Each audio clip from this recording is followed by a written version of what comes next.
Alhamdulillah, alhamdulillah rabbil alamin wa bihi nasta'in wa la udwana illa 'ala zalimin.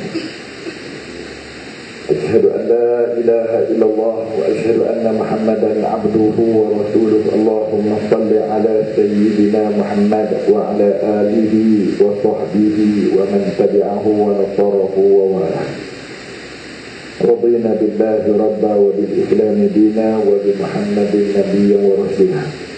Allahumma barik lana fi Rajab wa Sya'ban wa ballighna Ramadan. Amin ya rabbal alamin. Atau kama qala. Amma ba'd. Tuan-tuan dan puan rahmat Allah, kita panjatkan rasa syukur kita ke hadrat Allah Subhanahu wa taala. Salawat dan salam pada junjungan besar Nabi Muhammad sallallahu alaihi wasallam, isteri baginda, anak-anak dan ahli keluarga, tuan-tuan dan puan muslimin muslimat. Mudah-mudahan kita diberkati dan terus dirahmati oleh Allah. Mudah-mudahan Tuhan kurniakan istiqamah keyakinan kita kepada agama kita, insya-Allah. Tuhan beri kekuatan untuk kita istiqamah dalam syariat yang dibekalkan oleh Nabi Muhammad SAW. Tuhan beri kekuatan, kesihatan dan afiat. Tuhan kurniakan kepada kita, lapangkan, mudahkan, murahkan rezeki kepada kita, halal dan thayyibah. InsyaAllah kita dah pun diambang nisfu Sya'ban. InsyaAllah malam esok, malam nisfu Sya'ban, kita akan buat majlis nisfu Sya'ban, insyaAllah. Tuan-tuan dan rahmat Allah, kita rujuk balik kitab Tarbiyatul Aulad Usul Islam, pendidikan anak-anak mengikut pandangan dan kacamata Islam yang dikarang oleh Fadilatul Syekh Dr. Abdullah Nasir Alwan. Dalam bahagian kedua ini, tajuk tentang tanggungjawab ibu bapa, tanggungjawab guru-guru, tanggungjawab semua orang yang terlibat diri dengan anak-anak segi pendidikan ijtimaiyah, pendidikan sosial, pendidikan kemasyarakatan. Kita baru lihat pandangan kata-kata Ustaz Buah Nasir Ulwan. Dia kata dalam nak membina didik anak-anak di segi kemasyarakatan, hendaklah kita melihat beberapa perkara asas. Yang pertama dulu, dia kata tanam asas-asas kerohanian dalam kehidupan anak-anak, hak basic segi kerohanian. Kita dah ambil 3-4 perkara. InsyaAllah malam ni kita nak latih anak-anak bila dia nak hidup dalam masyarakat. Mungkin sama ada masyarakat sama bayar dengan dia, masyarakat yang mungkin lebih tua daripada dia. Dan tuan-tuan, kita nak bayangkan nak latih anak-anak berdepan dengan masyarakat yang tak sama macam kita didik. Kita didik anak kita cara Islam, tapi kawan-kawan di sekolah memang anti Islam, tak mau Islam, kacau merbon Islam, perangai yang mungkin sampai pangkat yang berdosa besar, yang lapor, yang maksiat kelindingan. So anak kita nak didik begitu. Mungkin dia berdepan dengan orang kafir, sekolah-sekolah yang campur dengan orang kafir, di masjid yang campur dengan orang kafir, suasana yang campur dengan orang kafir, dan mungkin pegawai-pegawai yang lebih besar dalam khidmat kerja dengan dia yang kafir terus. Dan mungkin juga sampai ke pangkat anak kita berhubung dengan yang anti-Islam, bisnes dengan saudagar-saudagar yang besar, dengan Kristian, dengan Yahudi, dengan Israel dan sebagainya. Itu nak latih daripada awal, supaya anak kita tidak terpengaruh, supaya anak kita boleh, orang kata uzlah, supaya anak-anak kita boleh mempengaruhi dengan penuh kebanggaan ciri-ciri, kriteria, sifat yang dia yakin dengan yang adalah agama mahmudah ini, dia bawakan dalam masyarakat. Itu kerja kita lah yang kita nak tanam. So nak memelihara hak orang lain, ini kerja kita yang kedua besarnya. Bagaimana kita nak latih anak-anak dalam soal berkawan, bermasyarakat, itu kita nak jaga hak-hak orang lain. So setelah mana kita ditanam ataupun kita cuba didik anak-anak dengan sifat-sifat rohani, Islam sebenarnya telah pun mendirikan kaedah-kaedah pendidikan cukup jelas, tepat dan sebagainya. Dengan itu masyarakat yang akan dibina, kalau anak kita macam tu, kita akan biasakan dengan semangat-semangat kemasyarakatan, maka dia akan hidup memang dah tahu dah bila nak tolong orang, bila wajib tolong orang, bila mungkin digalakkan tolong orang, bila tak boleh tolong orang. Habis dah kita tolong nak berdosa pula. Jadi dia dah dapat konsep-konsep asas Maknanya dia tahu hukum halal haram, wajib, yang mana mustahab, sunat. Tapi tang ni tolong orang, tang ni benci orang, tang ni marah orang, tang ni sayang orang. Jadi benar-benar tu kita nak adunkan. Kita juga telah mengemukakan usul-usul terutama saya yang terutama sekali asas-asas sebagai sifat yang patut diberi keutamaan kepada anak. Contohnya akidah, contohnya ukhuwah, kasih sayang, dasar-dasar belas kasihan, mengutamakan orang lain, kemudian sifat penyantunan dan ucapan-ucapan yang benar, berani dan sebagainya. Kita telah meyakinkan semua ni, guru-guru, ibu bapa, bahawa jika mereka tidak menanam sifat-sifat asas ini, ataupun kita juga telah bagi tahu berkali-kali, kalau ibu bapa, guru-guru gagal, dia bagi tapi tak bersungguh-sungguh, abad selayang pandang Oh, kita orang Islam kena kuat iman, pok nak tanam pun tak nampak bersungguh-sungguh, proses tanam pun tak bersungguh-sungguh, maka kesan tanam pun tak ada. Jadi kalaulah kita gagal begitu menanam sifat-sifat asal rohani dan jiwa anak-anak, kelak anak-anak itu tidak syak lagi akan mengikut bengkang-bengkok kehidupan si ibu dan bapa. Kita nak tabuk terak baja pun macam ni. Terak nampak dia bawa tanggung tung baja, tapi macam tak terak pun. Meracun pun macam tak kena pun, tak layu pun. Jadi nampak baja duk botol macam nampak, tapi semok tu mungkin spray semok tu tak keluar elok kot lah. Tu nak ibarat kita. Jadi mana bukan tak marah anak, marah kedepian haram marah saja, tak memberi kesan bekas pada anak-anak. Jadi jika ayah, ibu, guru-guru dan orang dewasa itu buat macam tu, halal-balai pada anak-anak, tidak syak budak-budak ini dibesar dalam keadaan bengkang-bengkok begitu. Bisa dengar Islam, bisa dengar semayang, tapi tak pernah tengok ayah semayang, tak pernah tengok mak semayang. Maka dia pun pernah buat semayang, pernah tak buat semayang. Kira-kira kekelik balik, tak banyak yang semayang, lebih banyak tak semayang. Pak pun lebih banyak tak semayang, mak pun lebih banyak tak semayang. Bahkan orang kampung kami memang banyak tak semayang pada semayang. Bahkan bangsa tu habis semua. Jadi kalau anak nak hidup tu, memang dia beradik kami satu kampung tak ada. Kami semayang raya lah. Bila nak semayang raya, barulah kan gabuk, bersih balik surau, masjid. Ini kita pun nak buat juga untuk hidup. Tapi insyaAllah lah, kita dah hidup. Tapi kita nak ajak pun ya, 30 bulan kita nak bertolong. Tapi yang nak bayangkan setengah-setengah tak pernah buat. Masjid ada 12 orang, 30 orang, tapi bulan puasa ramai. Jadi anak-anak yang bangun, dia kata semua nak bulan puasa lah. Sebab dibentuk begitu tuan-tuan. Tidak siap, mereka akan menjejaki perjalanan bengkok, penyelewengan dalam masyarakat. Bahkan mungkin sekali mereka akan menjadi anak-anak orang yang sedia merancang nak merosakkan bangsa. Mereka ni lah yang akan jadi alat-alat yang dikutip oleh ejen-ejen musuh. Orang Kristian tumpang ambil, orang Yahudi, orang Israel, orang kafir, saja-saja pengguna. Tu yang kadang-kadang kita tengok nak buat apa, Santa Claus, nak latih model-model badut-badut Santa Claus. Dia offer ke orang lain dulu. Kita pun heran. Dan siapa boleh mai temu dekat Santa Claus dapat tip dia sampai hari Christmas 800 ambil. Tunggu lagi. Akidah ke mana? Apabila yang penting pakai topi merah, baju merah, lakukanlah macam mana orang suruh. Tuan-tuan, itu contoh. Wallahualam. Jadi maknanya tidak saja anak-anak sekarang direbuti. Dan dia tak ada prinsip. Dia tak ada asal, dia tak ada kayu pembeda, pengukur mana boleh tak boleh, maka dia akan dihancurkan begitu. Berapa ramai anak-anak kita yang tukang jadi tuang arak, mungkin 2 minggu pertama dia tak kena arak, dia hanya tuang kat orang. Lepas tu dia lama-lama hanyut betul. Berapa ramai anak-anak kita duduk layan orang-orang putih di pantai-pantai, lalu dengan tenda. Orang putih tu berkata aku pun malu, dia tak malu. Sebab nak tarik orang putih pakat-pakat main tepi pantai. tuan-tuan, itu keadaannya. Tak tulis dalam kitab ni, saya ada tambah tu. Maknanya nak bayar, maknanya cepatnya. Apatah lagi orang sudah merancang nak rosakkan bangsa Melayu. Orang marah kat saya sebut. Sampai peringkat buat rokok, tuan-tuan. Dia buat rokok gudang garam, dia buat rokok sempurna. Memang merancang untuk memusnahkan bangsa Indonesia. Orang Malaysia pun ada tunggu bila nak rokok gudang garam nak jual murah-murah. Memang murah. Tapi tujuannya nak merosakkan yang lebih besar. Itu perancangan. Jadi anak-anak ni lah yang cepat terpengaruh.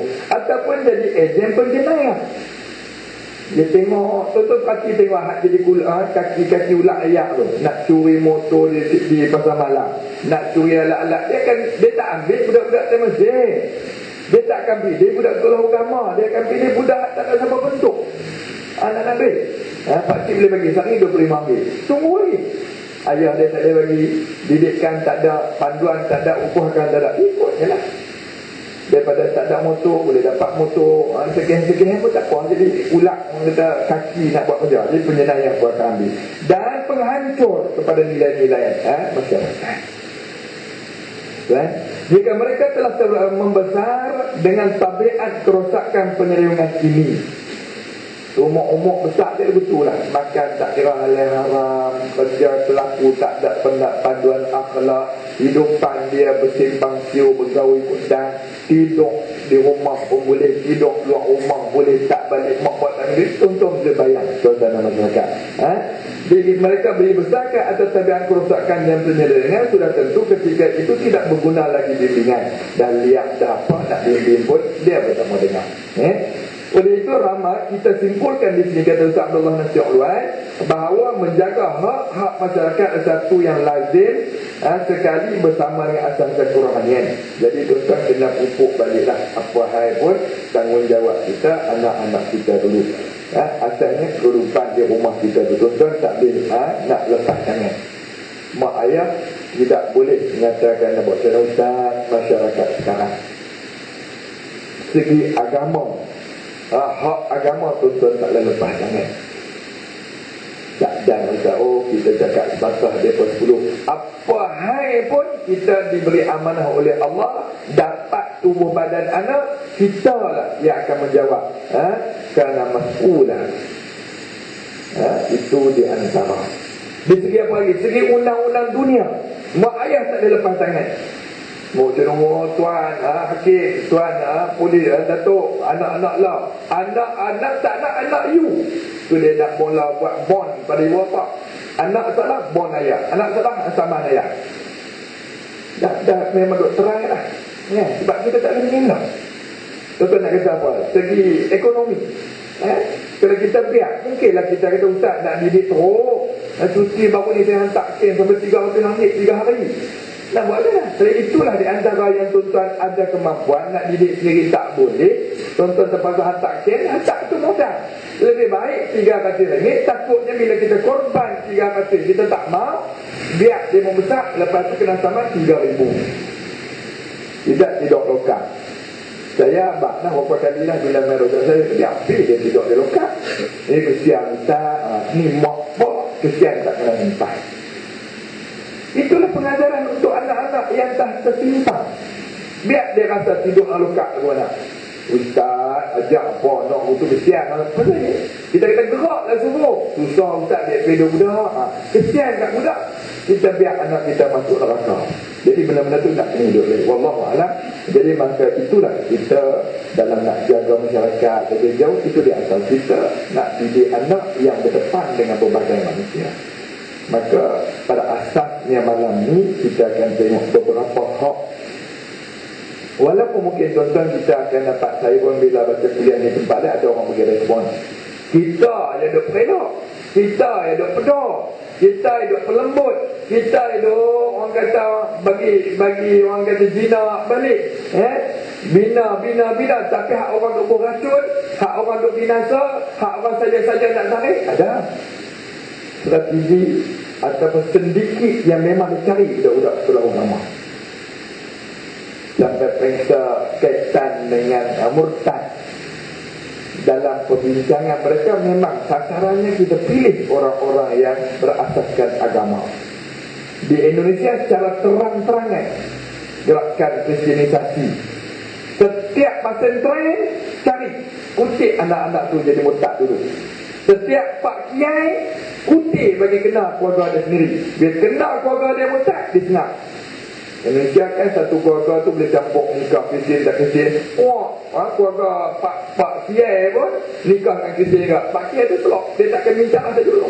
Dia akan buat tajuk kita kena zikir banyak kita gitu lah. Sebab anak nantu dia pun terlibat satu keluarga dia. Di Indonesia pun ada dah doktrin yang tercicir. Petang kerja, petang dia tercicir, mereka merancang. Apa-apa hal pun nak tarik supaya keluar Islam, ambil orang agama dulu, barulah tersohor. Kita katalah ustaz seorang sekian nama menyokong sistem pluralisme. Contohlah Islam yang islamisasi ke apa jenis bilik-bilik ni boleh mau apa. Tuan, kami sama kami pun kadang kita ada muzakalah, kita ada tafakuh guru-guru takmir setiap bulan. Kita sering mengingati benda-benda ni. Yang kadang ustaz kalau terbiasa selajak dijemputnya ustaz dalam majlis, contohnya tempat bagi rendah dulu, majlis pre-mesej. Ustaz tu tak tahu apa menentang apa dia pre-mesej tu, hanya dijemput untuk jaman makan malam. Dia pun pergi kan kepada doa, pergi saja tapi orang perak sangat gambar.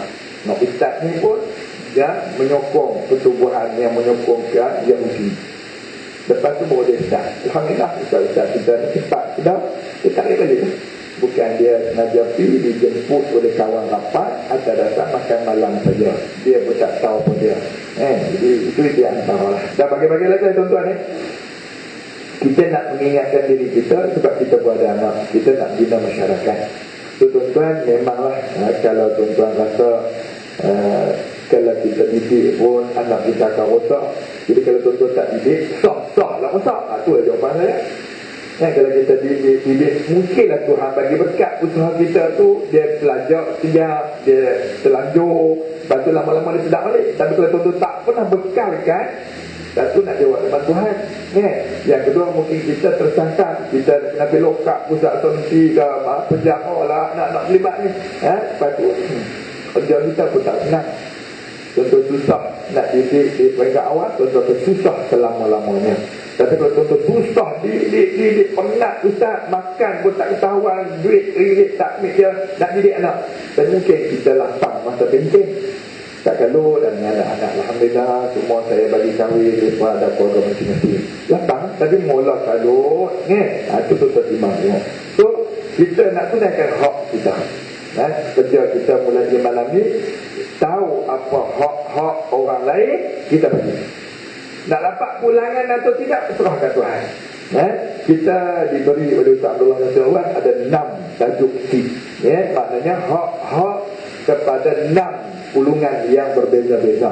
Yang pertama, hak kedua ibu bapa yang kita bincang malam ni lakut insya-Allah. Yang kedua, hak kaum kerabat, adik-beradik. Ketiganya, hak jiran tetangga. Yang keempat, hak guru ataupun pendidik guru. Yang kelima, hak rakan tolak teman. Yang keenam, hak orang tua atau lebih dewasa. Ni kita punya tanggungjawab, kita bagi kat mereka. Mereka nak pulang balik, nak dapat balasan kan, itu terserah, jangan ungkit.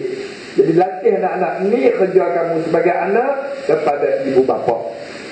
Jadi kadang-kadang okeylah, mak-mak baik, anak pun baik, okeylah. Tapi kadang-kadang anak baik, mak-mak tak baik, tak, itu hak awak kena balik. Itu di antara yang kita nak tanam. Kita balik yang pertama malam ni, hak kedua ibu bapa.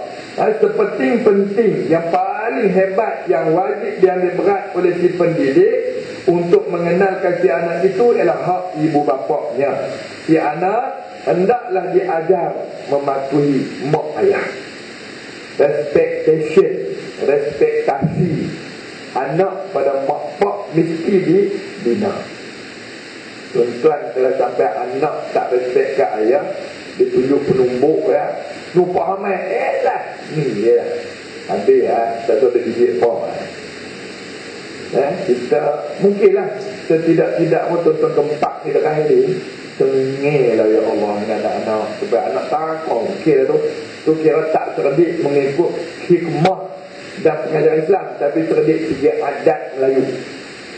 Kalau kata pok ingat lari habis kudu bisa betul habis pijak ayah-ayah, kira tu ayah tu kira panglima, okey dah tu, tapi tak betul segi kaedah hikmah dalam Islam. Kita bukan nak suruh takut, kita nak suruh dia hormat. Okey, mematuhi cakap mak ayah. Kita nak latih anak mentaati mak ayah.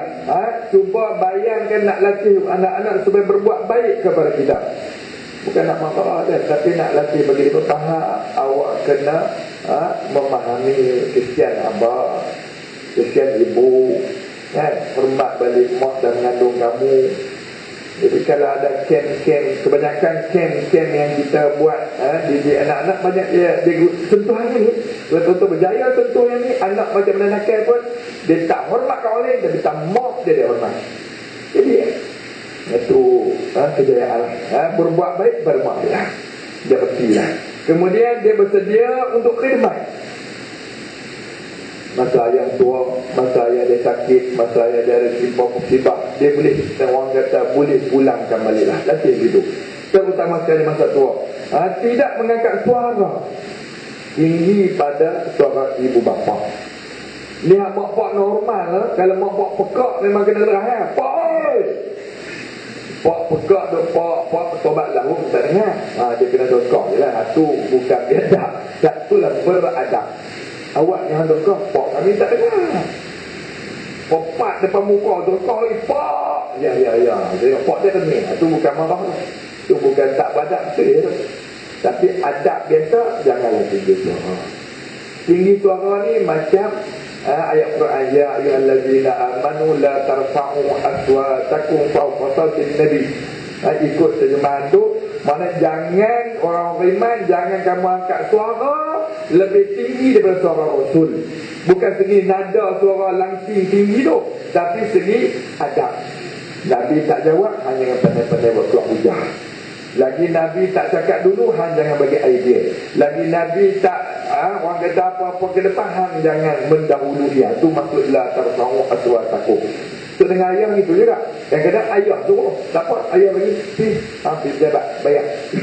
Ayah suruh macam bawa. Tapi kalau pandai-pandai kita tengok-tengok tak dan nak di mana geran ayah jual dah, minta benda apa benda tu dia sekali yang pergi kad ATM, lepas tu kad ke mana, nombor ke mana, tak apa lagi, duit pun tak ada.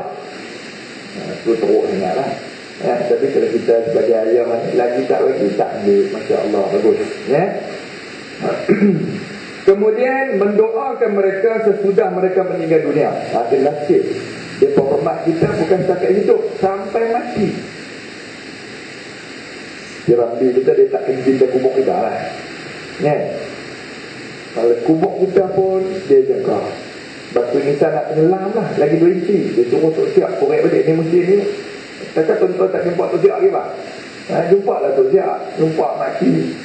Korek balik dia batu nisan pak aku tu. Macam apa tu boleh bulu pisang. Tapi cari balik, buh balik plan dia. Esok dah buka kubur baru, tak tengok dah kubur lama tu. Last tarikh dia hari Gotoroyong lah. Tolong balik kita mayat tu orang tak keput dah, tapi batu nisan jaga lagi tu. Tak ada dah ustaz, tinggal sebelah nama ada hak kaki tak ada, pergi beli lain, pasang lain tu. Mana dia jaga mak ayah lah. Dia jaga sampai begitu lah. Wallah. Doakan arwah. Mesti buat nuri. Awak pun bukan nuri pegang puasa saja, buat arwah dan nuri pegang puasa. Buatlah. Tak banyak sikit, panggillah orang-orang yang berautoriti baca doa, tahlil dan sebagainya untuk arwah. Atau ini buat dia balik. Di budaya begitu. Yang dah meninggal. Dan lain lagi, ini adalah hak-hak yang telah ditetapkan oleh Allah Subhanahu Wa Taala dan Islam kepada ibu bapa. Di ayat Quran kata wala taqul lahum uffin, jangan kamu kata pada mak ayah. So mak ayah ni macam mana dia pun buat. Selalu mak tu apa kita kena tengok. Okey. Di dalam huraian yang begitu kata Ustaz Abdullah Nazir Awal, saya memaparkan beberapa perkara yang mak ayah kena ambil peduli untuk didik anak-anak. Yang pertama, redha Allah bergantung kepada keredaan kedua ibu bapakmu. Redha Allah fi redha walidai. Wa saqatullah fi saqatil walidai. Atau kama qala sadaqa Rasul sallallahu alaihi wasallam, hadis riwayat Abdullah bin Amr al-As. Hadis sahih tersebut. Keredaan Allah bergantung kepada sejauh mana mak ayah redha kat kita. Kalau mak pak tak redha, tuan-tuan tunjuk alim lah. Tuan-tuan meratib lah, tuan-tuan wirid lah, tuan-tuan tunjuklah ke warakan kita. Akhirnya kita akan teriak untuk diri kita. Patutlah doa aku tak diangkat oleh Allah. Patutlah hati aku tak tenteram sebab aku tak redha, tak dapat keredaan mak. Kalau cik nikah dengan wanita yang mak tak suka, cik mak kan nak nikah, cik nikah, cakaplah pandai. Sewa taman sepadu berasa hangat, sewa dalam kampung metang perangan berasa berapi, sewa tepi tarik ban pun berasa berasap. Tak boleh. Balik-balik duduk di rumah mak, sama mak, minta mak kita apa nikah lagi. Cik Kih belakang rumah. Nikah dengan Cik Kih hal modal lah, elok pun. Hal mod satu elok, Cik Kih elok, mak pun elok. Contoh itu tak ada kenangan apa-apa. Redha bak kahwin banyak isu dia. Redha di segi duduk di mana banyak isu dia. Kadang mak katanya rumah pak, tak kira kami nak jual juga, mak hidup rumah kami. Tak nak mati dia apa pelari aku dalam bunyi dah. Dia rumah pesaka bagilah aku sumpah tu. Dia mati tu apa nak rakyat lah. Ada mak pak yang tersilap. Dia terpengaruh dengan bank rakyat. Bank bagi hak buat wasiat tu. Buat rakyat pesaka siap-siap. Okeylah nak disenang itu kalau aku mati aku bagi jejak ni tanah kahang, ni tanah kahang, ni tanah kahang. Tu mak tak ada pakai gambar dia pakai ambil geran tu mak duduk rumah orang tua. Apa mak buat betul. Tak kami tidak lah ni satu ayat. Mak redha tak. Mak redha. Nak kata apa? Kita semua pergi pihak. Redha mulut hati dia redha tidak. Untuk tengok balik cerita Ikrimah yang tak boleh mengucap ketika nanti. Pasal apa? Mak tak redha. Ini cerita. Maka Rasulullah terlibat. Terpaksa campur tangan. Wahai ibu, kalau tak mau redha pada anak ni, kita akan bakar lah. Tak payah lah. Himpun kayu semua. Mak dia buat kering ni Mak cuma kering ni, relax ni. Sampai dah tujuh api lah. Orang Nabi kata bawa saya bakar. Baru mak dia kata soalan. Aku redha. Baru boleh mengucap, baru menang. Pasal apa ibu yang berat sangat nak redha ni? Sebab satu hari aku tengok dia buat balik sesuatu makanan kat bini dia, kat aku tak bagi walaupun sepirin. Satu sikit ni tuan-tuan. Tuan-tuan kita ni berlambak awal. Telefon balik kat mak lagi. Lah zaman telefon ada apa yang tergurih lah. Wallahualam. Tak ada dah tak payah. Itu di antara cari keredaan Allah Subhanahu wa taala. Imam Bukhari meriwayatkan daripada hadis Nabi sallallahu alaihi wasallam, "Ma min muslimin lahu walidani muslimani yusbihu ilaihima muhtasiban illa fatahallahu lahu babain yakni minal jannah wa in kana wahidan fawahidun wa in qadiba ahaduhuma lam yardallahu anhu hatta yarda anhu qila wa in zalamahu qala wa in zalamahu." Setiap orang muslim yang memiliki dua orang ibu bapaknya yang muslim juga, setiap hari dia pergi kepada mereka untuk berbuat baik. Nescaya Allah akan membuka baginya dua pintu, yakni pintu surga. Dan jika seorang mak dah mati atau ayah dah mati, maka dibuka baginya satu pintu surga. Jika salah satu daripada keduanya marah, mak atau ayah marah, maka Allah tidak akan redha kepadanya sampailah mak ayah redha. Allahu Akbar. Para sahabat bertanya, jika kedua-dua ibu bapa menginai anaknya, mak yang tak buat kerja baik, mak yang tak jaga anak baik-baik. Jawab baginda, walaupun keduanya menghidayai kamu, kita tak boleh belah. Sebab tu Abu Jahal, bila anak dia minta, ya Rasulullah, dalam perang Badar ni biar saya bunuh Abu Jahal. Nabi kata, walaupun objektif tujuan perang kita memang nak bunuh Abu Jahal, Abu Lahab, tapi bukan hang sebagai anak nak bunuh, bagi orang lain bunuh. Ayah kita bukan Abu Jahal, ayah kita bukan Firaun, ayah kita mungkin mangkuk di dugong ni. Tajin naik motor terus pergi masjid, lupa masjid, tak ada tengok. Masjid baru pun dia tak tengok. Dia lajak. Pasal-pasal masjid, tak boleh usah. Oh, saya ni kencing. Memang semua kencing tirai. Mana kencing tak tirai? Alasan macam tak mau masjid. Tu ayah kita ataupun mai minggu sekali, mai selang sehari. Dia tak apa, ayah kita begitu lah. Jahat usah curi. Takkan curi macam perempuan besar kot. Curi tu ayam ni kot. Mak pak kita ni tak tutup aurat, tapi hari tutup ada. Jadi tutup hormat. Jadi hormat tu lah macam-macam. Saya kata, yang dikatakan mak pak apa? Saya bab-bab ni pun kita dilatih berbagai-bagai guru. Ada guru nasihat. Bab kata nak mengajak anak, ajak mak, jangan sekali-kali. Bukan awak nak ajak anak, mak, ayah. Tapi doa hak tu mustajabnya. Ya Allah, ibu aku sayang, mak baik, mak lagi masak nasi, mak cukup baik bab-bab dunia, bab terima makan, jaga anak bagus. Tapi mak pun tak sayang, mak pun tak kerti adat Islam, mak pun tak kerti ngaji Quran. Tu doa, ya Allah, mudah-mudahan diberi pintu buka pintu hati dia. Macam mana? Tolong kat tu kan? Mungkin satu hari mak kita boleh nak ceramah lepas tu lepas pada tu ni mai kuliah pula. Bukan kita nak mengajar. Itu pesanan lah. Tapi kata saya ada puasa mengajak mak ayah, Allahu Akbar. Kedua kita kan. Jadi tuan-tuan, itu hadis Nabi SAW.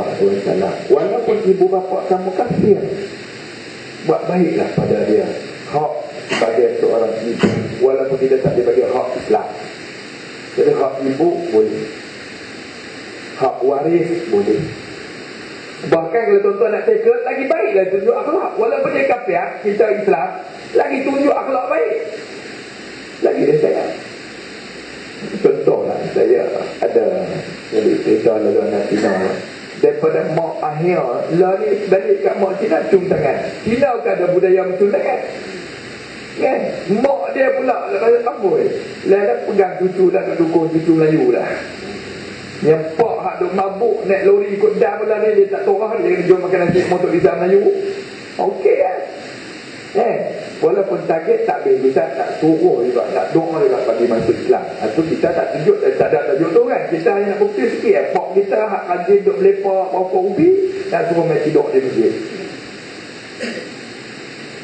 Susah. Dan jadi macam mana? Tengok masjid macam tak torah. Takut nak pergi.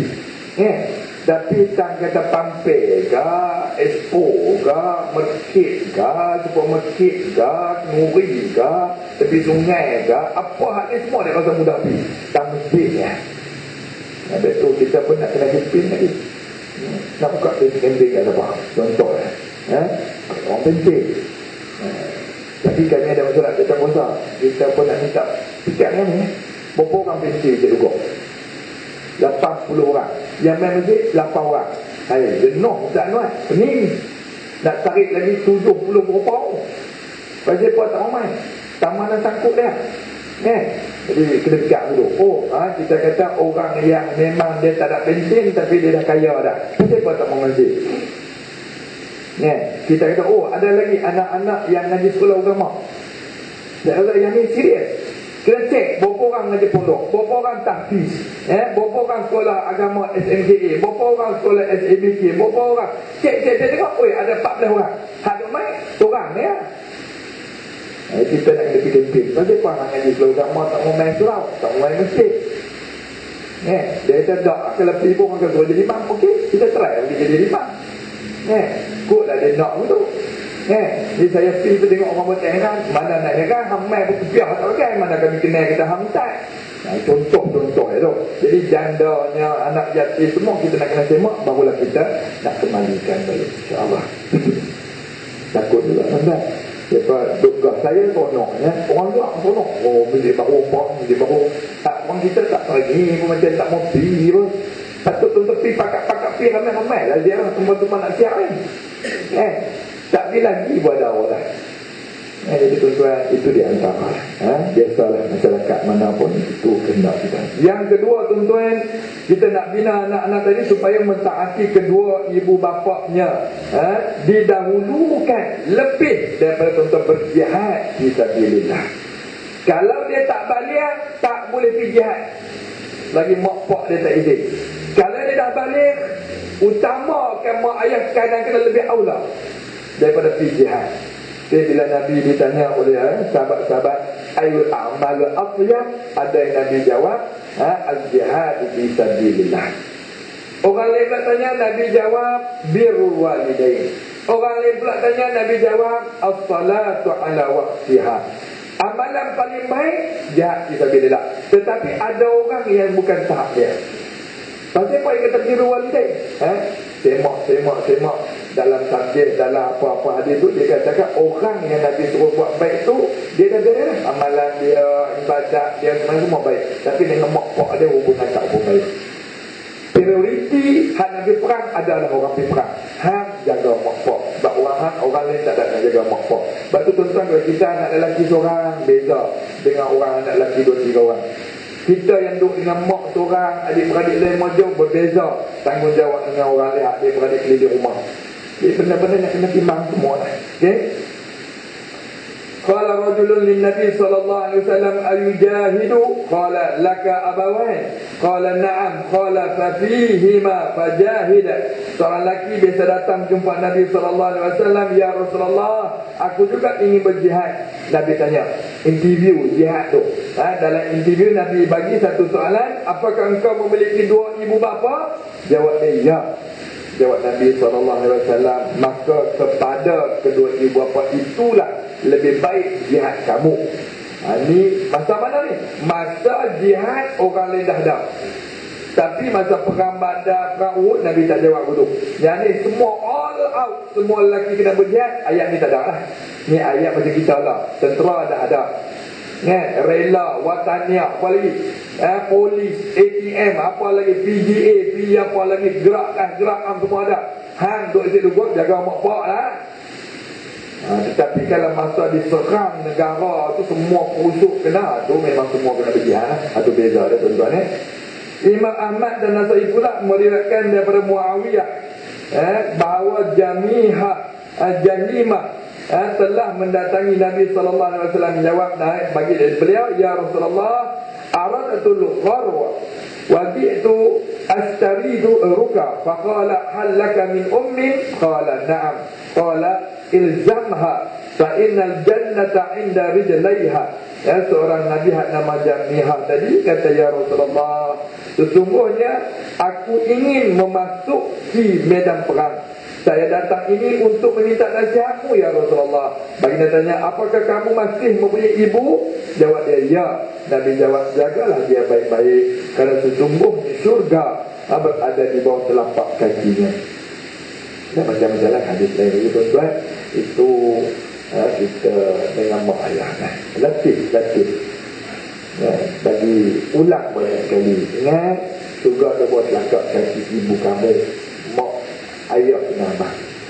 Ayah tu cari rezeki kat kita.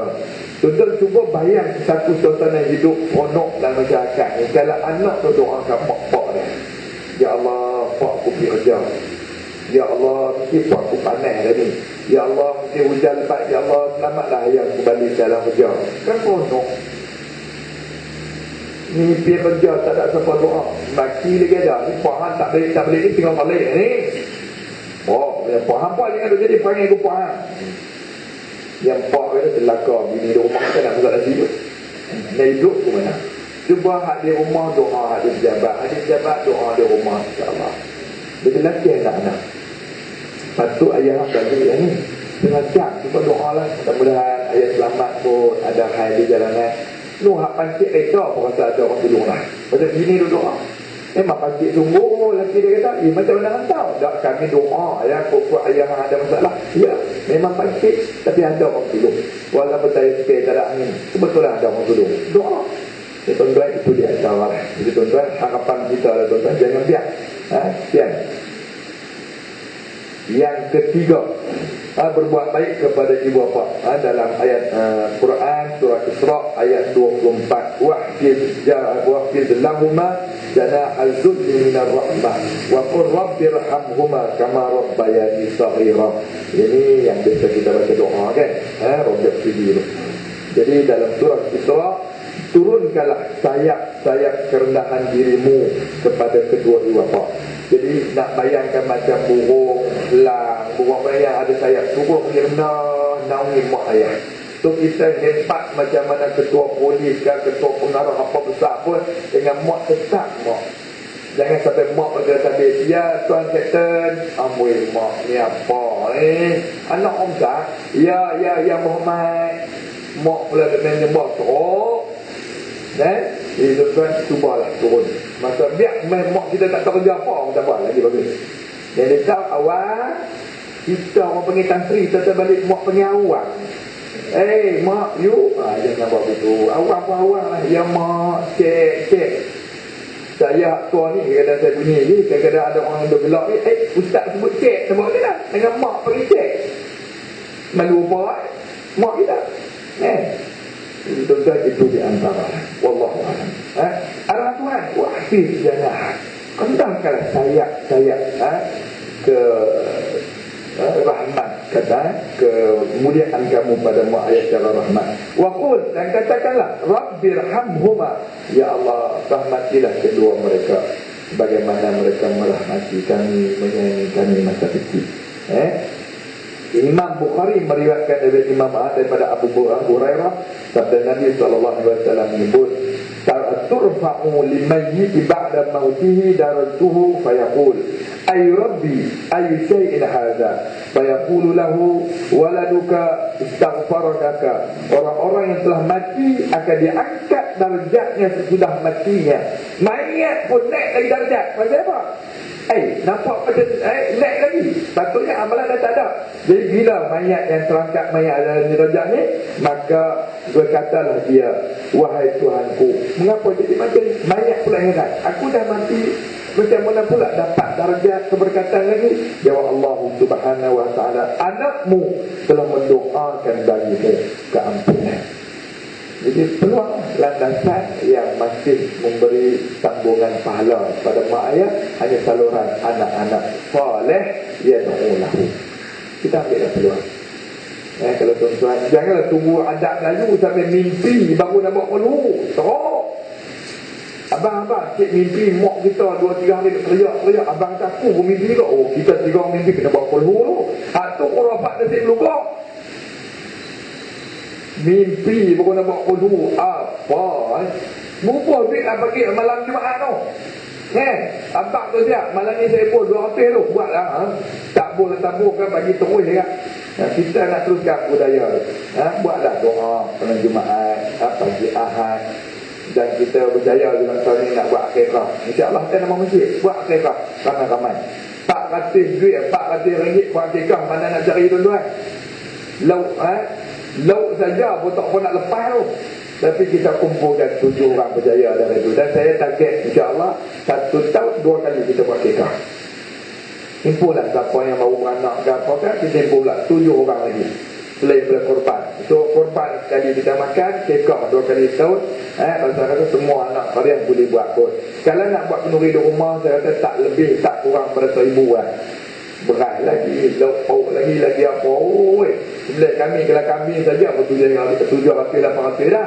Ini kalau kita kampung 700-400 ringgit, orang lain pula topak boleh buat satu jamuan. Jadi itu di antara lah. Yang mati pun dapat lagi. Kemudian yang akhirnya tuan-tuan, mengutamakan ibu dalam soal ketaatan. Jadi kalau bertemu mak dengan ayah, utamakan ibu.